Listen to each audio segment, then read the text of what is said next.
মাধবপুর উপজেলা ৬ নং শাহজাহানপুর ইউনিয়ন ২ নং ওয়ার্ড বান্ডারুয়া গ্রাম, আমাদের প্রাণের গ্রাম পাহাড়ি ডলে। এই রাস্তাটা আমার খুবই অপরিচিত, এর আগে আমি রাস্তা দিয়ে আসি নাই, তাই খুব রিস্ক এই জায়গাটা পার হইতে হয়েছে। করতেছে, আমিও খুব কষ্ট করে আসছি। আমাদের শত শত পরিবার আজ পানির তলে আজ এই বাড়িঘর অনেক অনেক ক্ষয়ক্ষতি হয়েছে। মাননীয় সংসদ সদস্য অভিজ্ঞ চার মাধবপুর চুনারঘাট SM পয়সা সাহেবের দৃষ্টি আকর্ষণ করতেছি, আপনি তাড়াতাড়ি আপনার উন্নয়ন কমিটি এবং প্রাণ সহায়তা কমিটি পাঠান আমাদের বান্ডারুয়া গ্রামে। আমাদের অনেক কৃষক অনেক কৃষক ভাই, কি অবস্থা আপনার? আমরা কৃষি বসি শেষ, হ্যাঁ, গাঙ্গে বাসায় লেগে গেছে, গাঙ্গে বাসায় লেগে গেছে। হ্যাঁ, অনেক কৃষক আজ মাথায় হাত, হ্যাঁ, এবং পুকুরগুলা থেকে যে মাছ আছে মাছগুলো চলে গেছে। SM পয়সা সাহেবের দৃষ্টি আকর্ষণ করছি, আমাদের বান্ডারুয়া গ্রামের প্রতি আপনি সুদৃষ্টি দেন।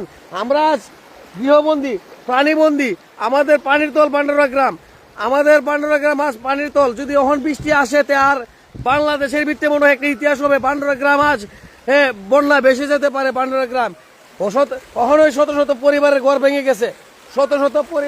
ভেঙে গেছে। আমি অনেক ভিডিও একটি আপলোড করছি, আরো কয়েকটি ভিডিও আমার এই মোবাইলে ধারণ করছি। আজ আমরা বান্ডারুয়া গ্রামের মানুষ অনেক কষ্টে আছি। আমরা ত্রাণ নিয়ে গেছি নোয়াখালী, এখন আমাদের এই অবস্থা হয়েছে। আমাদের কাছে ত্রাণ নিয়ে আসতে হবে। আজ আমরা প্রাণীবন্দী, আমাদের অনেক বাড়ি ঘর ভেঙে গেছে, অনেক বাড়ি ঘর পানি উঠে গেছে, পুকুরের মাছ চলে গেছে। হ্যাঁ,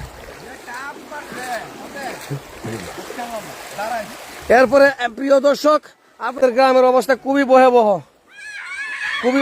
দেখেন, এই স্কুলে যেতে পারে নাই, ছোট কোমলমতি ছেলেমেয়েরা স্কুলে যেতে পারে নাই, মাদ্রাসাতে যেতে পারে নাই, একটি রুগী নিয়ে হাসপাতাল যেতে পারে নাই।